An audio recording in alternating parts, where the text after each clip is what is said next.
behind all the comedies, the romances and so on, and one or two of the history plays, but not all of them, I found that there is the pattern of the wisdom, the alchemical wisdom.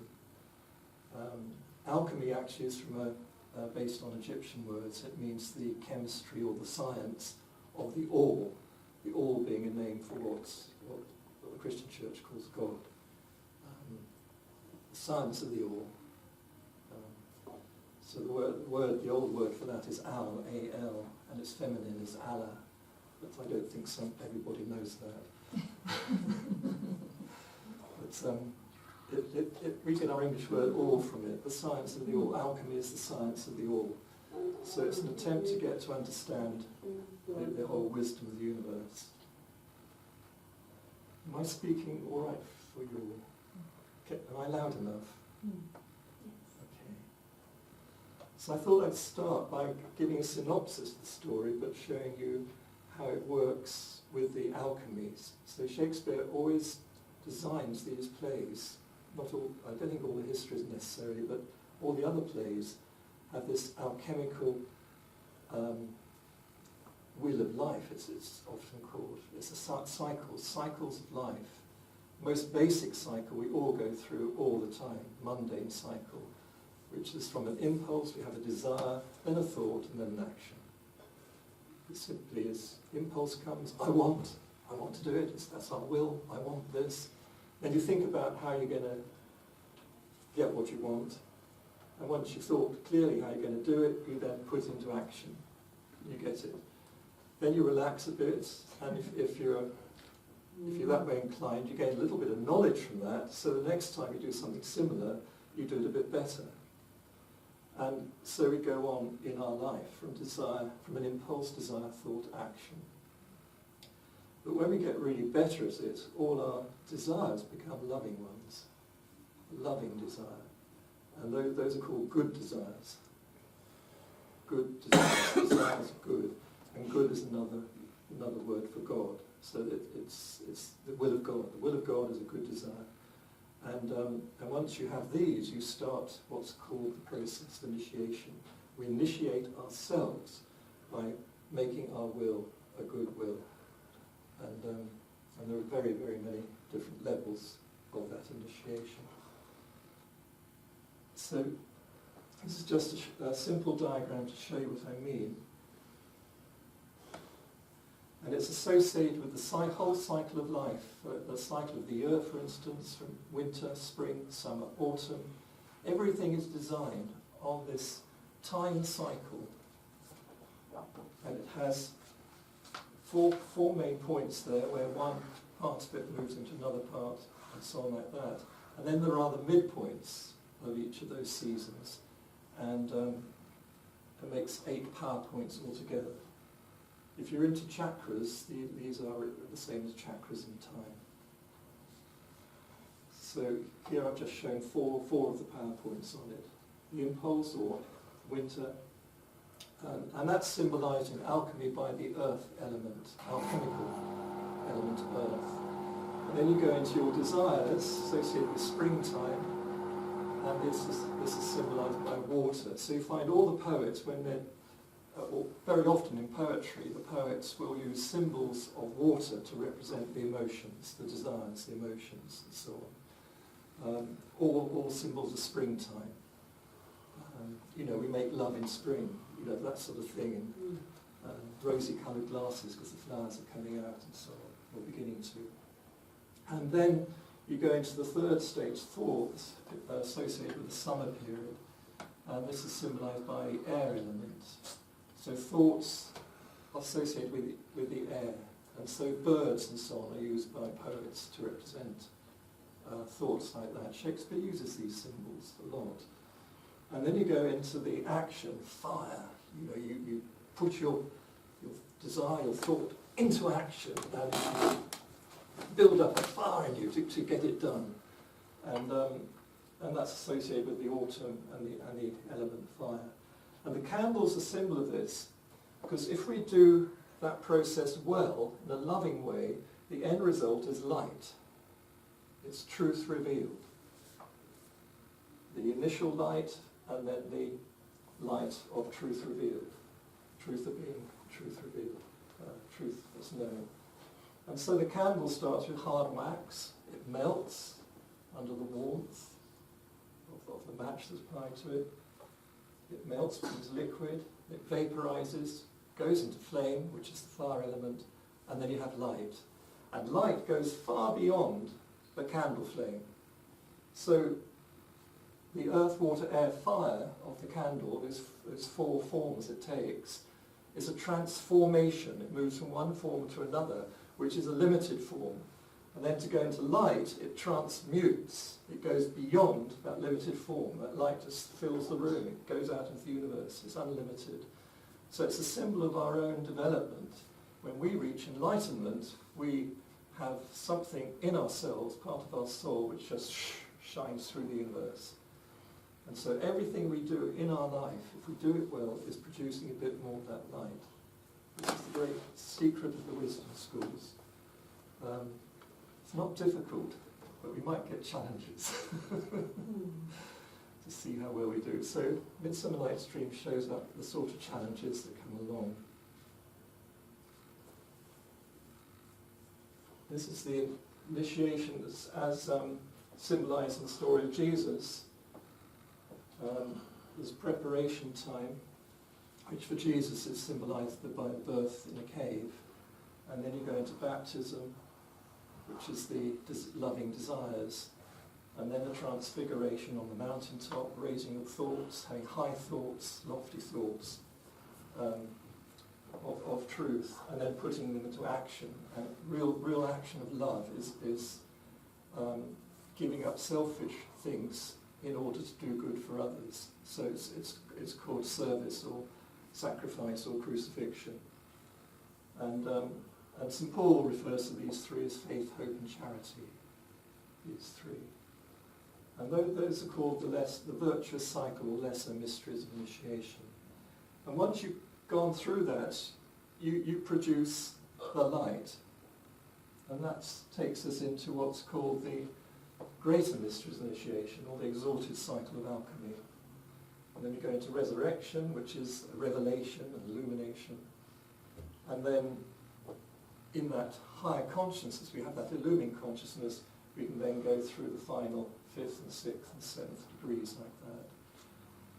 Only one or two plays does Shakespeare take us through all of that, but with the comedies he will take us to the resurrection point each time. The comedies, that's why they're comedies.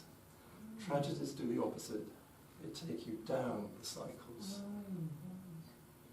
So instead of going up, you go down with the tragedy. But always Shakespeare is showing you ways out of it. It's showing up what to do that's right and what to do is if it's wrong, and what happens if you get it wrong. It's the likely things that will happen. So in this story, I've written up the story here with you. I'll read it through, but you can look at the picture whilst I do it. So you'll find that Shakespeare puts, for instance, he has a time of preparation, preparing the scene, if you like, for the play. Then he goes into the part of that play becomes all about emotions, loves, emotions, desires, and so on.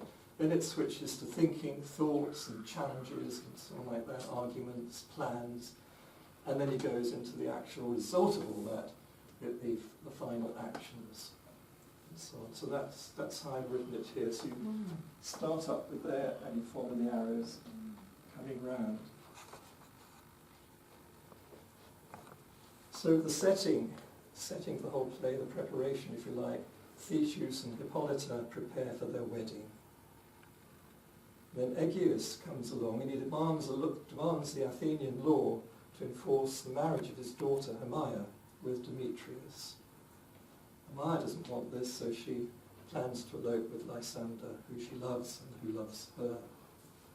And Helena, who's actually in love with Lysander, with Demetrius already,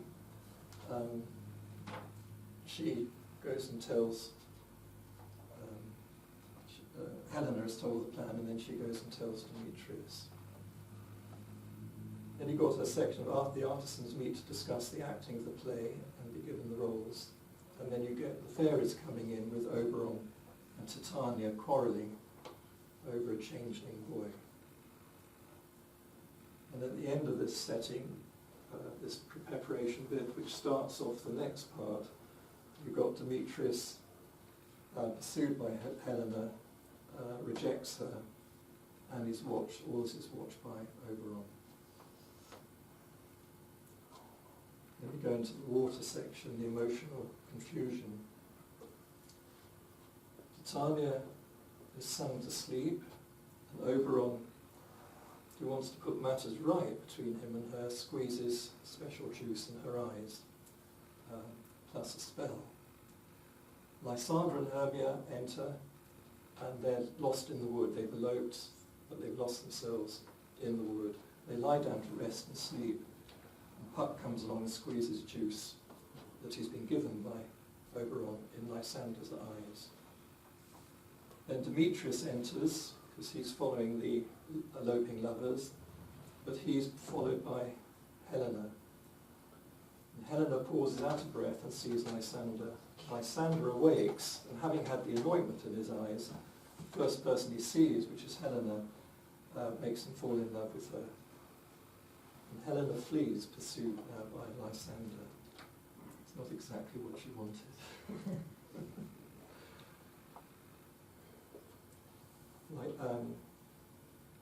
Then Hermia, or Hermia some people say, Hermia awakes having had a bad dream and finds Lysander gone.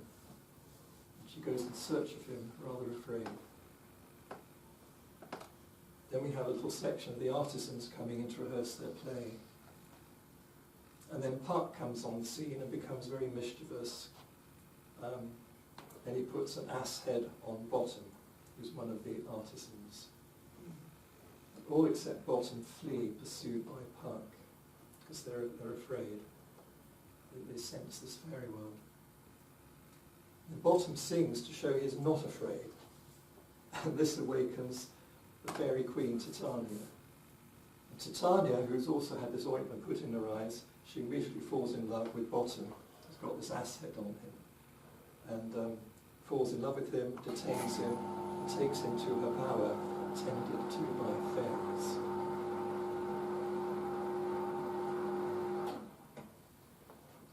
So there we've got a special ointment that Oberon wants to be used to try to right the wrongs. He wants to try to correct his relationship with Titania, his queen, and he also takes pity on the lovers who are eloping and the mix-up of the lovers, of the loves.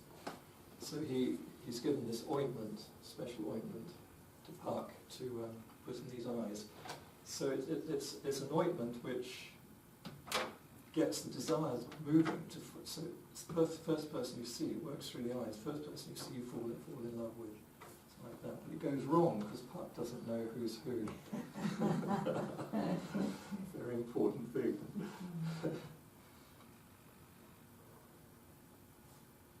Then Puck reports back to Oberon. So we start the thinking part, thinking and then trying to understand. Demetrius and Hermia walk by, and Oberon learns or perceives that Puck has picked the wrong person, the wrong man. Hermia accuses Demetrius of murdering Lysander, and she leaves. Demetrius lies down and sleeps. So Oberon, to try to correct things, anoints Demetrius's eyes and sends Puck off to fetch Helena. Then Lysander and Helena enter into the woods, into this part of the woods, arguing with each other. Demetrius awakes, sees Helena, falls in love with her. And Helena believes she's being mocked by both men as part of the plot. So having seemingly not been loved by any man, she's now suddenly loved by two men. Hermia enters and Lysander rejects her. And Helena believes Hermia is part of the plot against her. So the girls quarrel, misunderstanding the whole thing. And the men, on the other hand, vie in their expressions of love for Helena. They quarrel with each other, as men apt to do over these things. And they both reject Hermia violently. Helena runs away to avoid fighting Hermia, and the men exit prepared to fight each other in the duels, as men are apt to do. And Hermia is left amazed.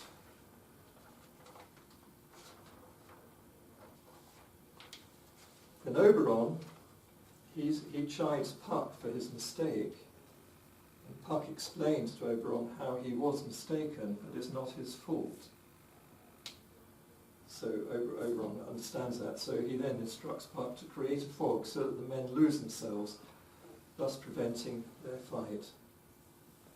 And then when they sleep through exhaustion, Puck's to anoint Lysander's eye with new ointment, different ointment, to remove the previous magic.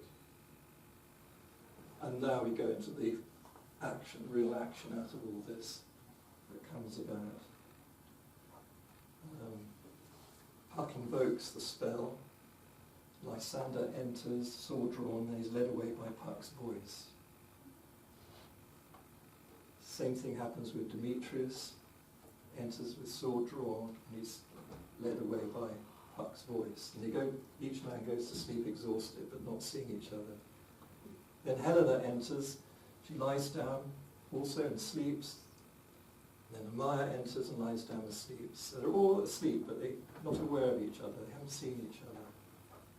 And then Puck squeezes this second juice, the Diane's juice, on Lysander's eyes, plus a spell. Then we have a scene with Titania, holding Bottom in her arms. She goes to sleep, and Oberon and Puck enter. Oberon pities Titania, explains to Puck that she has surrendered the changeling child that was the problem, the thing that came between them before. And Oberon anoints Titania's eyes with the second juice of Diane, and instructs Puck to remove the ass head from Bottom. Then we get the result of all that, which is a revelation. So all this is done out of love, really, and mistaken love, but still love is lying behind it all, so it has a good ending. Titania is woken by Oberon, sees Oberon and the ass-headed Bottom, and then she realises her mistake. Titania calls for music to put into a deeper sleep the four lovers, plus Bottom, which is a kind of sleep of death. It's very, very important, the sleep at this stage, because it's to do with death, going into the tomb, and then resurrection out of that.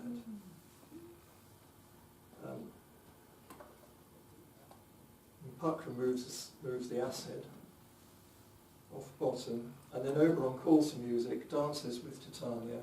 They're reunited together and ready to bless Theseus' marriage, plus the marriage of the four lovers. The morning lark is heard, and Oberon and Titania depart, so that Oberon can tell Titania how it all came to pass. Often happens in a Shakespeare play.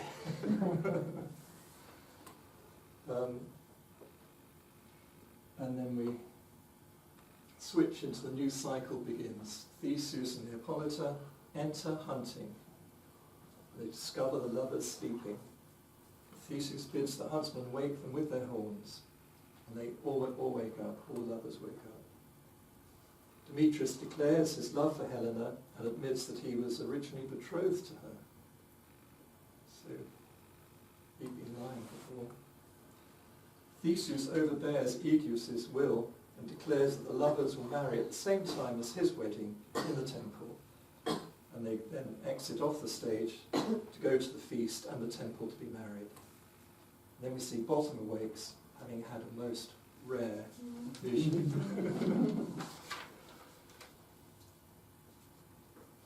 And then we have the marriage takes place, and then we have the celebration of it, in which a play is going to be chosen. Bottom returns to his fellow artisans who are hoping to act the play in front of Theseus and his queen. and they make preparations for the play. And their play is chosen to be presented. And this is the play is it's based really on what happened in the royal court in Queen Elizabeth's time. So between the supper, the banquet if you like, there'd be a 3-hour period before bedtime. And during this 3 hours, a play was put on, and music and other things too, for entertainment. So you had a 3-hour entertainment. Dances, masks, revels, and a play. And Theseus chooses the play of Pyramus and Thisbe, which the artisans had prepared. And we're told it's only 10 words long. But that's we might discuss this afterwards. Why has Shakespeare put that in, only 10 words long? Because it jolly well isn't, of course.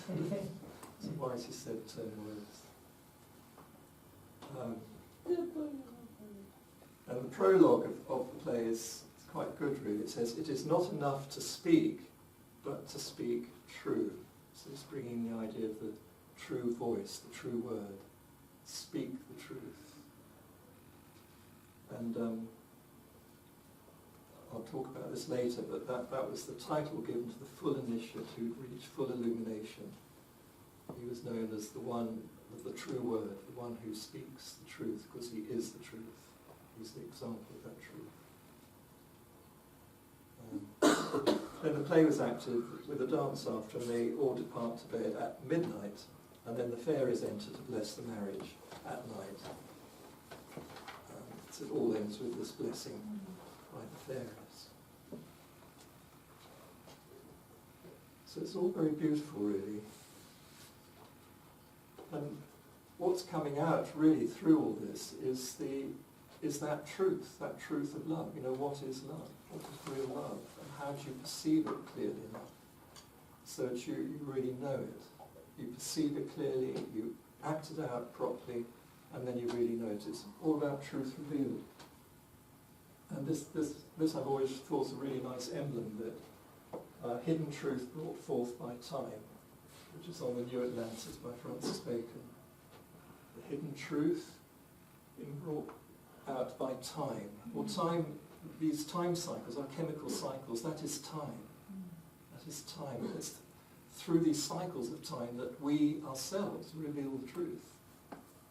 We get to understand, we get to express that truth, live that truth, and then we know that truth. So this lovely woman, crowned woman being brought out there, represents the human soul, each of us, man or woman. That is us being brought out.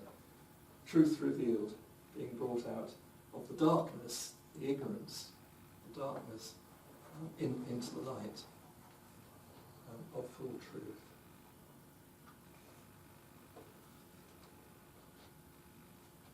Now there's the main features of this play, which I think are very, very important.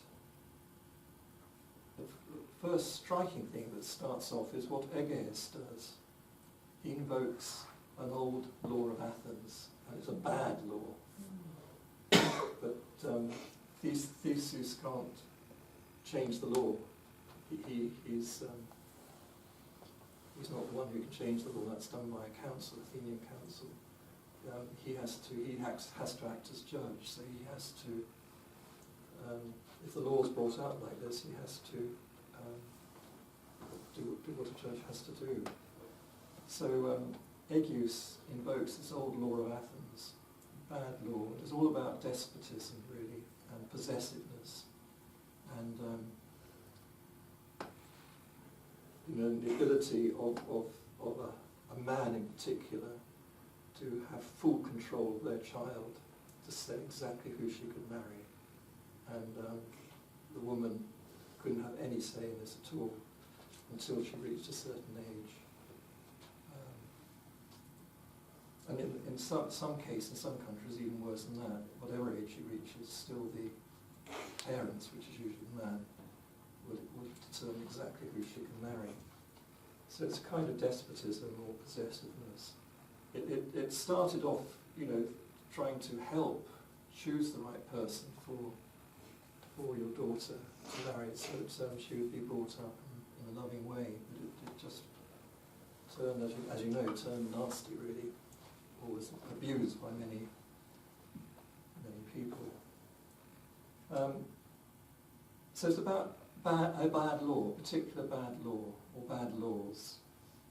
And these were built into society at that time, not necessarily as bad as that in England in Shakespeare's time, because actually women were allowed to inherit wealth and so on like that. But later on, of course, a couple of centuries later, in the Georgian times, then a law was brought in where a woman could not hold property. So it got worse in this country than it was in Shakespeare's time. But in Shakespeare's time, abroad in other countries, and particularly out in Italy and so on, where Roman Catholicism was so strong, this law, it's called the Law of Athens, was in full flow. So it's quite clear to me that Shakespeare, whoever he was highly aware of this law, and he was working out through this play how do we deal with this, how do we get rid of it, how do we change it.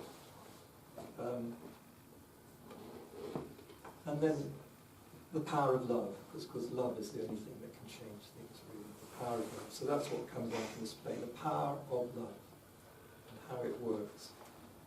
Also, the different types of love, true love, false love, and lack of love. You know, that's also shown up in this play. And then the other big thing that's shown up is the power of the imagination and the importance of it. And also whether it's true imagination, or whether it's false imagination, or if it's lack of imagination. But imagination is powerful. And then there's also shown very clearly is the interaction between the spiritual, human, and the natural worlds. Here in this play, the spiritual world is referred to as the fairy realm. Well, the word fairy in our old language, Celtic language and so on, fairy referred to right from the tiny nature beings up to the great gods and goddesses, which are called angels and archangels in Christian tradition. So that's the spiritual world. So the fairy world of Shakespeare is the spiritual world.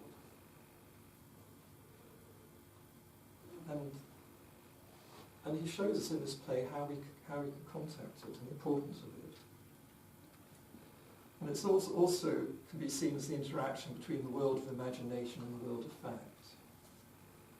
The world of imagination and the world of fact. And then we see love's resolution of the bad concepts and bad laws. That's what the play is working out, the resolution of all the bad things, the bad concepts, bad thoughts, and the bad laws, bad deeds.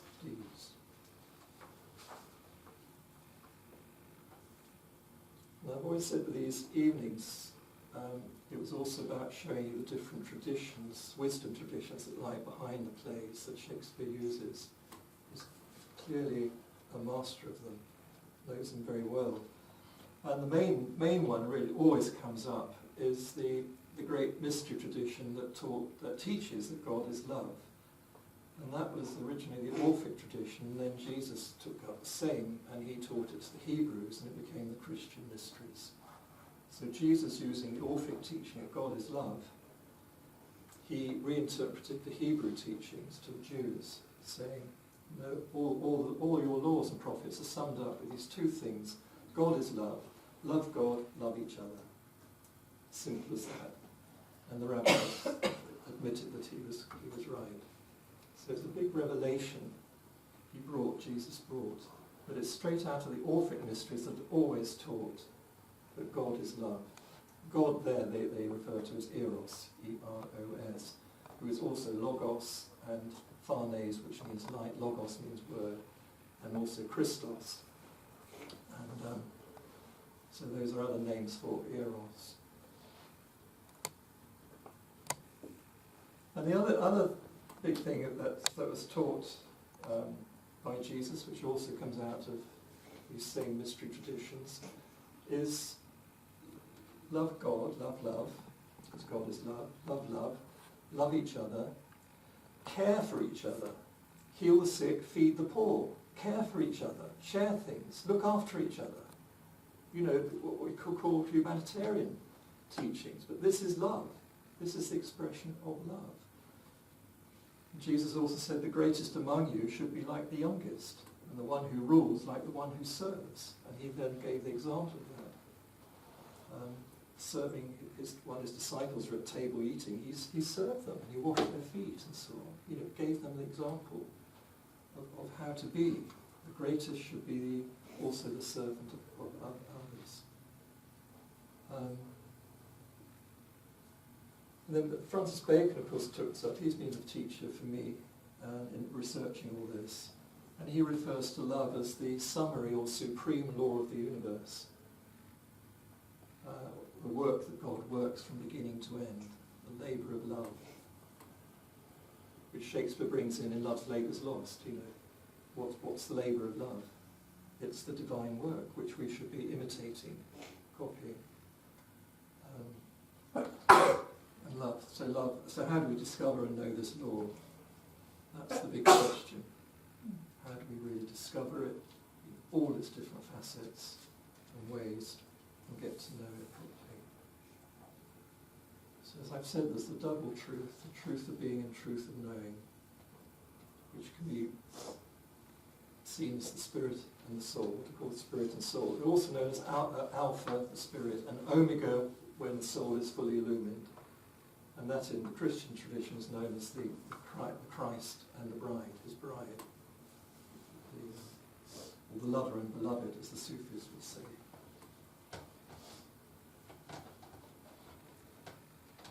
And in all this, we have to get to know these three worlds. We live in these three worlds simultaneously. The spiritual world, the psychological world, and the corporeal world. Spirit, soul, body. And the special thing about the human soul is that we can access the spiritual world, and we are in a body, and therefore, of course, can access the natural world, the physical world. So that's why mankind is known as the mediator between heaven and earth. Quite important.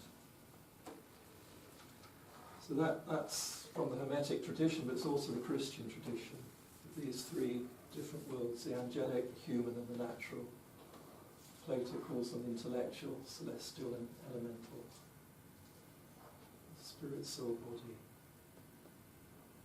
And if you know anything about the emerald tablets of Hermes Trismegistus, it states that Hermes knows the three parts of the wisdom of the universe.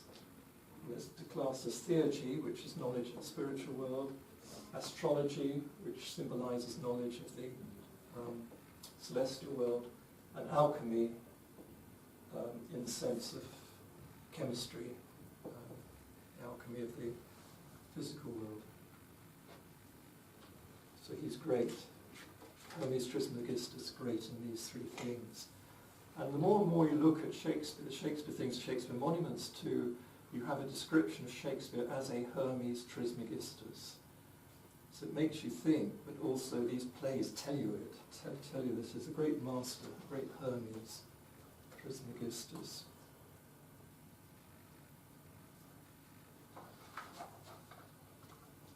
The human soul is the mediator between all these, and a symbol of the human soul is the eye. And when you get to know everything, it's called the all-seeing eye. So the enlightened human soul is symbolized by the all-seeing eye. Our soul is our mind, and the faculty of the mind is the eye, the inner eye, the eye of imagination. And that's I've shown here, because the eye was used in the design of the Seal of America, Great Seal of America you find on the dollar bill. And there it's shown as the capstone of the pyramid, linking it with the idea of Jesus, who was called the capstone or cornerstone of the temple. The cornerstone is the capstone of the pyramid because it ties all the corners together. It's the final stone, the last one to be placed in as we build our soul body up. The last one brings the full illumination, the all-seeing eye. This is also, as Bacon describes it, but others also said the same, that this eye of the soul is our faculty of imagination.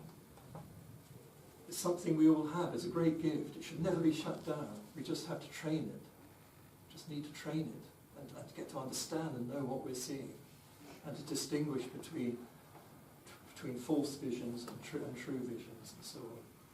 But we should never shut down our imagination. We should encourage it and try to train it to become greater and greater.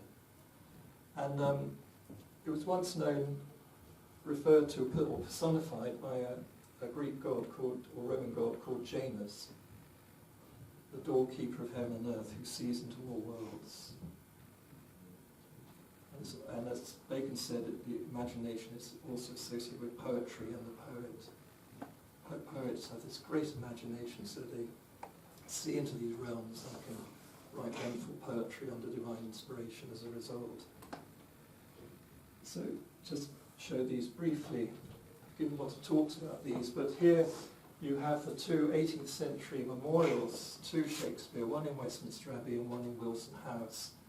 And they're put up like twins, but when you look carefully there are differences between them. But they're very symbolic, and you'll see he's leaning on three books. The three books are on a plinth, it's like an altar, and the altar has three heads. Each of them has three heads facing, one to the left, one to the right, one straight ahead. These are known in tradition as altars of Janus, Janus altars. So there, in these memorials, is put the symbol of Janus, who is the imagination, that is the great faculty of the poet. Great poets have great imagination. And there are other. Janus is also known as the doorkeeper and the hierophant, the teacher and the tester. And the actual pose of Shakespeare in these is the pose of the hierophant. I'm just mentioning, I'm not going to explain anymore. just out of interest. Now the bad laws. I just want to go through the bad laws that are shown up in the play. The first main one is the male parental possessiveness and control. So you've got Aegeus, who's the father, Hermia, his daughter, and Aegeus demands that Hermia marries Demetrius, or else. She doesn't do that. The penalty of that, according to this old law of Athens, is that either she has to go into a nunnery and be locked away basically the rest of her life, have to live a celibate life, or she gets killed. Horrific. But these laws were around. Not in England, but in other countries. Terrible laws. There's a problem because Hermia is actually in love with Lysander, who loves her. So she doesn't want to do what her father says, but the father is adamant about it, and he invokes this law. And then you've got this play put on by the artisans. Why did Shakespeare choose this play? It's the play of Pyramus and Thisbe. Well, that's a story. It's all about parental control again. Pyramus and Thisbe loved each other, but their parents said they couldn't marry each other. They forbid them to be wed. So the only way they could meet was surreptitiously by speaking to each other through a crack in a wall. But they then did arrange to elope and meet by a tomb. But then you have this story that's of what happens, which also comes out in Romeo and Juliet. So it ends up with both of them dead. So again, it's about parental control. So here's Shakespeare's chosen this particular play to emphasise what this play is about. The old law, parental control, really is a bad law and needs to be changed. And only love can change it, basically. So how do you apply that love? How do you do it? So this is a list I put together, the old corrupt laws and viewpoints that need to be changed. And you might have know more than this. Sarah, you might know more than this, but this is just a few. Women have no souls. Teaching put out by the Roman Catholic Church. Unbelievable, isn't it? Women have no souls. Therefore, women are possessions for men to do whatever they want with them. Well, do you know when that was made as a whatever, I've forgotten what the word is. I'm not sure which century, but it's taken hold of by the Roman Catholic Church, and they propagated it. It came in to church teaching somewhere about 400, 500 AD. Yeah, a lot of bad stuff came in about that time. So women were never to come of age. Coming of age was usually 21. Nowadays it's 16, isn't it? When a woman can make her own decisions about sex and things like that. But in Shakespeare's time it's 21 coming of age. And the same for a man, actually. A man couldn't make his own decisions until he was 21 coming of age. So the parents had control over them both, but it was particularly severe over the women. And where it had gone so wrong in some countries, the women never came of age. So parents, father basically, had complete say in what the daughter would do, and she had to marry whoever he said. And then once she was married, the husband had complete control over his wife. So the whole thing is propagated, and still is propagated in some areas, like a lot of Islamic countries still do this and so on. So it's not just Christian countries, it's Christianity had its other traditions too. I hardly say it's not religion really, it's just what people have decided to do in society. Then claim God's told them it's the right thing to do. Anyway, women never to come of age and make their own decisions. Women under father's control until married, and women under husband's control when married. So I see Shakespeare's dealing with all those things in this play, and using what you could call a magical way to resolve it in terms of these particular characters. Then you've got the interaction in the play of above and below, which can be called the heavenly world and the world we live in, above and below. And in the Hermetic wisdom, it's stated quickly. It says, as above, so below. As below, so above, for the doing of the great work. That is, heavenly or spiritual things, ideas and so on, affect and guide us on earth. We can get inspired by them and so on like that. But we in turn, as we do things, it will affect a certain aspect of heaven, not the highest heavens, but a certain aspect of heaven, which is the world of the mind, really. So there's a bit of movement. So Shakespeare makes a lot of this in several of his plays, and this is one of them. So the spirit world can be upset by the human world's upset. There's something wrong on earth, something will show in heaven as well. And vice versa. So in the spirit world, the spirit world is represented by the fairies, led by Oberon and Titania. And they represent on a bigger scale. I mean, they're local, fairy king and fairy queen. But on a bigger scale, they're representatives of what's called in the Greek tradition that represent Pan and Echo. Pan, the great spirit of nature. Spirit of time, spirit of nature.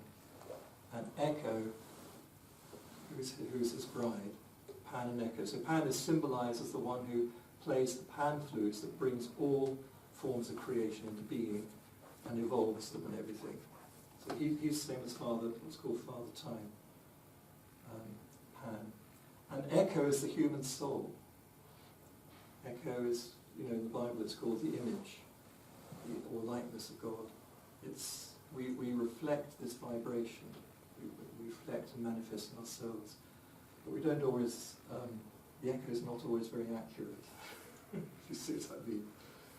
So this is where we have to get more and more accurate in echoing back what Pan is singing. And the deeper aspect of it is, Bacon talks a lot about this to explain it. Pan is the same as the divine word, the divine Mercury, means the word of God.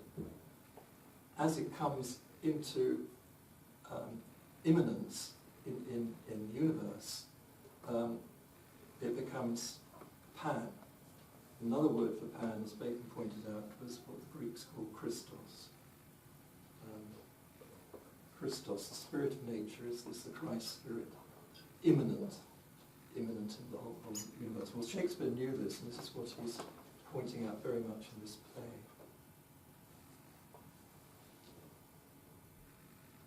So something has gone wrong there, because Titania, she's representing the echo, and she's not quite reflecting back this balanced, pure love at that time. And it shows up because she's doting on and refuses to give up a changeling boy. So she's looking after a child, a boy, and she won't let him grow up. And all her love is focused on this boy. And instead of loving her partner and everyone else too, she's all going to this boy. She's possessing him. So it's a spiritual form of parental possession, which is and not allowing a child to grow up. And Oberon is saying to her, yeah, but the boy, needs to become a man. He's your page at the moment, but he needs to become a knight. Page needs to become a knight. This in the mystery schools was a reference to a particular level of initiation. It's called Set Me Free. Set me free. In this instance, set me free from the mother's apron strings. It's all right up to a certain age. A child needs that particular mother care and attention and has to obey the rules that the mother gives. But then the child comes of age, has to be set free and has a chance to become a man or a woman. So the old rules no longer apply. It has to be the new rules for the adult. So it's old law has to become a new law. That's what I mean. It's all playing with the idea. The old law's wrong because now we come of age and we need the new law applied.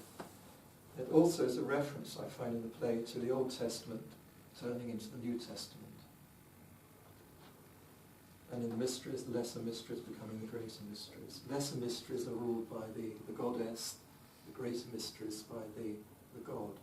You see what I mean? As we move through that. But human love, there are two Cupids, or Eroses, the elder and the younger. The younger one is associated with human soul. What is the human soul? Trying to do the right things, but we go around rather as if we're blindfolded. So we shoot our arrows of love blind. We've got to develop perception in order to know how to love correctly the right person correctly. So here's a lovely picture, you probably know, by Botticelli, Primavera picture, and there's the blind Cupid up there actually shooting at Chastity, and there are three women there. The blind Cupid. The idea eventually is to be able to remove that blindfold so we see clearly, and that's using the eyes of imagination. So in the play we start off with Demetrius blinded as to his real love, which is Helena. Aegeus is blind to his daughter's love and true well-being. And Theseus himself, as he explains in the fifth act, is unable to see and comprehend the spiritual world. Doesn't understand what the lovers tell him of their experience. But divine love is shown as having a solution, acted out through Oberon, assisted by Puck. And he intervenes to resolve the lover's dilemma. He's the king of the fairies.